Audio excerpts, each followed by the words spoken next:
Welcome to this reflective episode of Talkin' Lamar. Today, I'm talking about my good friend, the legendary Bob Lacey. Let's get to it. What are you talking about? What are you talking about? Sorry, I forgot what I was talking about. What are you talking about? I am talking to you. That's just what I was talking about. It's Talkin' Lamar. You know, I'm not a music guy. Now, that doesn't mean I hate music. I love it. All kinds. 60s Motown, country, classic and new, or rock, rap, if I can understand most of what they're saying. I like classical and jazz, although I couldn't tell you anything about them. I just know what I like. But when I say I'm not a music guy, I mean if there's anything else to listen to, like TV, or if I'm in the car or doing something else, audible books or podcasts, or again, morning shows, if they're funny and they don't have a lot of music, I love to hear people talk about interesting things or funny things. And if what I'm listening to can teach me something or tell me a story of a murderer or some serial killers or make me laugh, I'm in. And for years, I was a big, and this won't mean anything to most people, but there was a morning show around here. It was called John Boy and Billy. I was a big John Boy and Billy listener. It was funny. They had characters and they had skits and it was hilarious. But one day, a lady I was dating turned me on to the Bob and Sheri Show. And I never left. They were topical and they were hilarious, but it wasn't a bunch of joking around with characters and stuff. It was just a great chemistry between Bob and Sheri, the people that were doing it. You could just see it. It was just great. And they just played off of each other absolutely perfectly. And I started listening to the chat room, and it was fantastic. And the calls they got were off the chain and some of the craziest things I'd ever heard. And Sheri, I know you and Max are going to remember this kind of stuff because Bob was a great interviewer for the callers because he made them feel, and tell me if I'm wrong here, but he made them feel so comfortable that I'm sure they wound up telling stuff way more crazy than what they may have actually called about. Would I be right about that? I think that was true in a lot of cases. I think they called thinking they were going to say this, but go no further. And then what would end up happening, because a lot of the people who called the show over the years, I've met here and there, and they've said to me, I was talking to you guys and I forgot we were on the radio. And when you forget that you're on the radio, you say things maybe that you would not have said if you remembered that you were on the radio. And back then, Bob had some standard things he would say that not so much now, but then it was, everything was a little bit different. But he would say, like, if a woman called and she had like a deep, gravelly voice, at some time in the conversation, he would say, Shelley, you a smoker? And she would laugh and say, yeah, how'd you know? And Bob say, lucky guess. Because he always, because he knew. It's either that or bourbon, one of the two. And something he would do then that he could never do now is if we had a guy call in about a wife or a girlfriend that had gotten mad and threw out all of his clothes or took scissors and cut up all of his clothes or maybe even set them on fire. I remember a couple of those. Or maybe she took a baseball bat to his car at the end. And Bob, he had the perfect timing for it. He did. He would pick it just right. And he'd go, hey, Steve, can I ask you a question? And Steve would say, yeah, of course. And Bob would say, how was the sex? And the reply would always be, oh, fantastic, unbelievable. And every time that Bob did it, his timing was perfect. And the answer was always the same, but he always goes, interesting. I mean, how many times, Sheri, would you 20 or 30 times, 40? I mean, it was always you knew he was. Yeah, he was always went to that, and it was always absolutely hilarious because here's the deal: men are a simple species. We're very simple, and we're easy to understand. So the whole deal, the reason I'm here today is I called in a lot, and I wound up getting on the show just for the fact that I pestered them enough, and so one day they came up with a bit. They found a regular bit that they wanted me to do. And Sheri, I don't know if you remember Primetime Lamar. Oh, I loved Primetime Lamar. Yeah. Because you were a guy who not only watched a lot of TV, you also recorded a lot of TV, which meant you watched all the TV there was to Everything. watch while working, Yeah. I think 4 jobs and having kids. Like, I don't even know how you did it all. Yeah. And my job was to come on and tell listeners what to watch on TV and what not to watch. And of course, my job was to make it funny. And the first time I did the Primetime Lamar bit, it worked out perfectly. I mean, it was everything went great at the end. You know, we were all laughing and just doubled over. It was great. And at the end, Bob had me stay on the phone while y'all went to commercial break. And I will always remember this. He said, "Now, Lamar, you hit that out of the park. It was fantastic. It really was. But here's what you got to know. You are not going to hit it out of the park every time." He said, "Nobody can." He said, "You're going to want to. You really do." And he said, "You should try to hit it out of the park every time, but it's not always going to happen. But I'm telling you this, when something doesn't work, don't worry. We won't leave you hanging. Me and Sheri will catch you. We'll make it work. Don't be afraid to take the chance because we're never going to leave you hanging." And I never forgot that. And he was telling the truth. For all the years that I've been doing this, for the last year and a half full time and all those years before, anytime anything I was saying did not hit right, it didn't get the reaction I was looking for, either Bob or you, Sheri, or both, would reach in and save me and save the bit.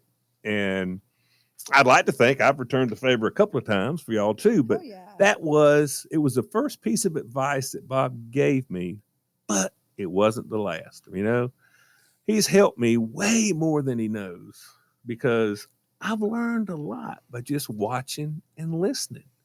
And I'm assuming when you were new with Bob, is that not how was watching and listening? Was that how you? Well, I didn't know. I had no clue what I was doing. And I hadn't really listened. I hadn't, because we didn't have it when I was a kid. We didn't have radio where I lived or TV or a phone or groceries or heat. So I didn't really have, an idea of what I certainly didn't know what a woman did on the radio, because what radio I had heard had not been there was not a woman doing anything but kind of giggling and maybe telling you what the temperature was. So I hadn't really been exposed. I didn't have any role models. I didn't know what I was doing. And Bob was so insistent that I be left alone to figure it out for myself. He didn't want me to be coached. He didn't want anybody telling me how to talk or what to talk about. But I had to learn. I mean, I had so much to learn. The learning curve was steep. And he was incredibly, incredibly supportive. It's, the thing with Bob wants to do a good show. Bob wants to entertain the people who are listening. And entertain means a lot of different things at a lot of different times. It's not always like, oh, knock, knock, who's there? I mean, sometimes you're telling a story that's a little more sad or maybe serious and just life stuff, right? He was so focused on that, always, that his priority was the audience. And that became the priority for the show. And when your priority is the audience and not your own self, you can be generous with the microphone. You can be generous with your time, because what you're trying to create is a good experience for everybody. You're not just trying to make yourself look good. And that is something that, Bob doesn't really get. Bob has never gotten his due in our industry, and I don't think he ever will. And that's fine. He's good. He's moved on. But one of Bob's concerns when you made the shift and joined us full time a couple years ago, one of Bob's concerns is that things move so fast and we have so many things going on here. There's the show and the podcasts and all the digital stuff we do and all the virtual stuff. Bob was concerned that there wouldn't be enough time to slow down and support you, like help you with what you needed to know. That even though you had been with us for so long, we really were kind of tossing you into the deep end where the sharks are. Yeah. Yeah. And my first thoughts before I came on full time was, well, I've been doing this. But then you realize there's a big difference from coming on air for 5 minutes at a time, at least once a week, sometimes more than that, but basically 5 minutes, yeah, it's a different deal. It's a different deal. And he's continued, he's pulled me to the side numerous times and give me some really good advice and, and encouragement. He's been very encouraging, and that always helps a lot. He's been there. He absolutely has been there. And like I say, I wouldn't be sitting here without him. Now, Bob's gotten burned a time or two with men in our business where he would say to somebody, hey, like one of these, like there was, I'm not going to name names because they would love to hear their names and I'm not going to give them that satisfaction. But there was a guy that we worked with briefly before, he had an unfortunate intersection with law enforcement. But we worked with him briefly and he really had so much potential. He really did. But he didn't know anything. So he was like all this potential, but this is a craft and a skill. People spend their whole lives doing this. You can't just walk in off the street necessarily. So Bob invited the guy to lunch because Bob liked him and saw this potential and really wanted to help him and said, a couple of things you might want to think about doing. And this kid who had no experience looks at Bob, who's at that point is already a rock star, right, in our business, looks at Bob and goes, thanks, old man, but I think I got this. And Bob's like, old man, what? Bob's like 40. What? Wait, what? And that guy, he flamed out. And it was really insulting. And after that, like Bob said, well, I'm never going to do that again. Like if somebody wants my help, they can ask for it. I'm not going to volunteer it. Like it really hurt his feelings and not unjustly. So the difference with you, Lamar, is you're a person who's like, hey, I got a question. Can you help me do this? Can I be better? Not everybody's like that. Don't you agree, Max? Yeah, it's exactly right.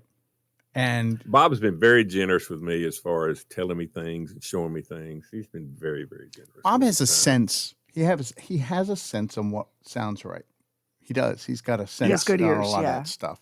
And that's something you, inherently having that you can't teach that to people. That's something that they either have or they don't have. And he always has had a sense on that. He's got good, sometimes you look at people and you go, well, here's someone who's doing what they were born to do. Now, that doesn't happen a lot or every day because most of us are just kind of like doing what we can do or what we lucked into or whatever, right? We're just kind of getting through the day. Bob is one of those people who ended up doing the thing that he was born to do because Bob is very good at being a host in real life and on the radio. When you're a host, you're like, the spotlight moves around the room. You're paying attention to all kinds of different things, and you have like a sense of how the event should flow. Bob has natural skills that way, and he's smart and he's funny and he's self-deprecating, very dry sense of humor. And unfortunately, in our business, on the radio side of our business, all of the things I just said are not how you get a lot of praise and attention. In our business, how you get a lot of praise and attention is not by being smart and funny and attentive and professional and focused intensely on meeting your audience where they are. How you get attention is by going out in the middle of rush hour traffic and standing on a busy street corner and having an intern shave your chest. Yeah. That's how it works in our business. And that was, Max, am I being in any way like not completely accurate here? No. And so Bob, that wasn't who Bob was as a performer or a radio personality. That wasn't who Bob was.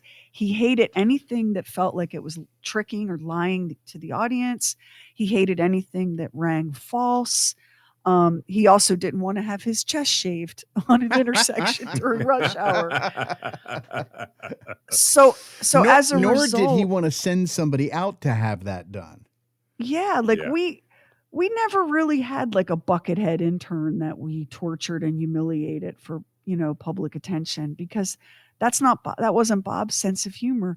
But in our world, that was like what you did to make it into the trades and have all the other radio guys being like, "Oh yeah, man, that was so cool." Bob's over here talking to people about their lives, talking to women about their lives. And that ain't how you get the praise and the attention in our world. So he's a very unique and singular and special guy. And I can promise you, Lamar, like, I know that you're going to have days where you're like, what the hell am I doing here? I cannot do this every day. This is impossible. But it's not, because you clearly do have that skill and talent, and you really do belong there. And there can be no greater compliment than to be singled out by a guy like Bob, who spent his lifetime doing this. That should give you some confidence. We talked about all the traveling that we do with the show, but it's not always been all of us. Bob and I have done some things by ourselves for different reasons. We did the 2002 Winter Olympics in Salt Lake because you couldn't make it. Weren't you a new mom at that time? Or? Yeah, I was nursing my baby, and I told the Olympics people, the only way I can do this is if I bring my baby. I'm a breastfeeding mom, and my baby is like 6 months old. And they said, well, you're going to have to wean that kid. And I was like, yeah, I guess I won't be coming to Park City. But I was glad that it worked out that way, because that meant you and Bob got to have a big boys adventure. Yeah, we did. And we got to do some cool stuff, because we got to interview people, because they had some people, coming through. We interviewed the Olympic gymnast, Carrie Strug, the one that hurt her ankle. Yeah. In the 96 Olympics, and wrapped it and still got the gold medal. Not only did we get to interview her, when the car picked us up to bring us in to the studio that they had set up, we picked her up too. And super nice. I mean, really, really super nice. We got to interview, this name will not mean anything to anybody, Michael T. Weiss, unless you watched a show called The Pretender in the late 90s like I did. And it was a cool show, and got to interview him, and he was a super nice guy. He still went on to do some other stuff, but that was pretty much his claim to fame. But the big deal was Bob and I got to ski in Park City, Utah. And it was great. It was great. We had a great time. It was really nice. We did the Yuma, Arizona thing. That was a lettuce festival, I think. Yeah. And I got to see Bob speed in the car. Never thought I'd see that. Probably never see it. And you again. never will again. Yeah. We landed late. And we've got a good drive to get to where the listeners are. And we're going to be late. And there's a big group of listeners there, and they're supposed to see us. So we're supposed to, just sort of do a stand up and talk to them and answer questions and entertain them for a little bit. Bob, I'm sitting in the back, and I look up over his shoulder, because I could tell we was moving. He's going 90 miles an hour. I videoed it on my phone just so there'd be proof of the actual speedometer saying 90 miles an hour. And, we got there on time, and we had a big time. And I don't think I ever traveled with Bob that I didn't have a great time. Now, I think Bob might have traveled with me and not had the best time of his life. This has been many, many years ago. We were doing an appearance in Fayetteville, and I drove up, and Bob rode with me. That's the first time I've ever been to Fayetteville. And the way that we went, it's like 140 miles. It's not on the interstate. And you go through at least 50 small towns. I mean, oh my gosh. And each one of them's got 3 red lights, and they're not in any kind of sync. So you had to stop, So it took hours. It was well over 3 hours. I know for Bob, though, it was an eternity. Because Bob, as everybody knows, does not have a problem with just sitting silently in a car and riding. I mean, and a lot of people don't. I mean, Bob's one of those people that can just ride and look out the window and, that's not me. That is not me. No. I mean, I know it's a shock to anybody listening, but it's true. If there is a living being in the car with me, I'm talking to it. If I take Darby to get her groomed, do we go to Lowe's? I talk to Darby the whole time. I mean, I'm just talking. And so it doesn't matter to me. I find silence in a car to be very uncomfortable. I just don't like it. And it's unnecessary because all you got to do is talk. Poor Bob. Oh, my God. I'm sure about 30 minutes into this thing, he was thinking about jumping out of the car. I know he was. I know he was. So I know one time I went and took a walk with you. One time we went on an affiliate trip, and you said, "You're out walking in the morning." I said, "Yeah." And he said, "Can I go along?" I said, "Yeah." And we're walking along, and I realized Lamar is able to hold up both ends of the conversation. I don't really need to say much. He can plow through it. And I would imagine that made Bob really uncomfortable. Oh, he's awesome that way. When we went to Maine back in August of 2024, Lamar and I traded off and did all the driving. So we were in the front seat. When Lamar was driving, I was the navigator and vice versa. And we drove from Boston to like Brunswick and Bangor. And Lamar and I talked the entire way. And the entire way back, and over my shoulder, I can see Bob with his head back and his eyes closed, so relieved that no one was talking to him. Well, listen, we're going down the road, and I think he decided he either was trying to take a nap or he was pretending to take a nap. I don't know. I don't know if he was actually asleep or not. But the problem was, if I saw something interesting, I didn't want him to miss it. So I'd say, Bob, you're awake. You need to look at this. You need to see this. And so we get up there and we do the appearance. And when it was time to go, I felt really bad because as he was walking to my car, it was like he was walking the Green Mile. The only problem, unlike in the movie, Walking the Green Mile ends in some peace and serenity for all of eternity. For him, it ended in constant conversation all the way back to Charlotte. And I know he thought, well, surely the gosh, he's told me everything on the way up here. No, I had plenty left. I didn't run out. I did not run out. But I'm going to say this before I end this out. I have cherished every moment that I have spent with Bob Lacey. Because not only is he a great coworker, a wonderful mentor, he's a gentleman, he's an excellent host, and he's given me the opportunity of a lifetime. But most importantly, he is my great friend. Yeah. I love him with all my heart. And I know sometime next summer or this coming summer, when I surprise him by showing up at his house for the weekend without calling, he's going to be so thrilled to see me. Yes, he's going to be excited. He's going to be great. So I will gonna tell miss him, you, though. Lamar, Going to miss him. That when it's all said and done and the scores get totaled, I've spent more time in my life talking to Bob Lacey on and off the air and on the phone than anyone else in my life added up together combined. It wasn't just talking to each other on the show. We talked our heads off. Max will tell you, talk. And I've had plenty of car rides with Bob where he's like, woman, I'm just going to close my eyes for a minute. So I feel you. Well, that's it for another exciting episode. Thank y'all for listening. I hope you enjoyed it.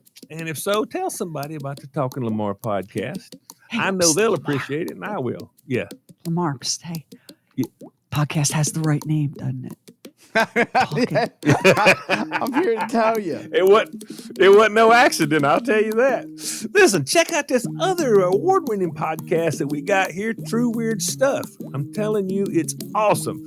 Sheri and Max do a great job. Now, there's more to come on Talkin' Lamar because I never stop talking. I don't want you to stop listening because I hate a quitter. I really, really do. Join us for the next episode. Let us know what you think. Go to the Bob and Sheri app. Look down at the bottom and click on the microphone and start talking. We listen to every message.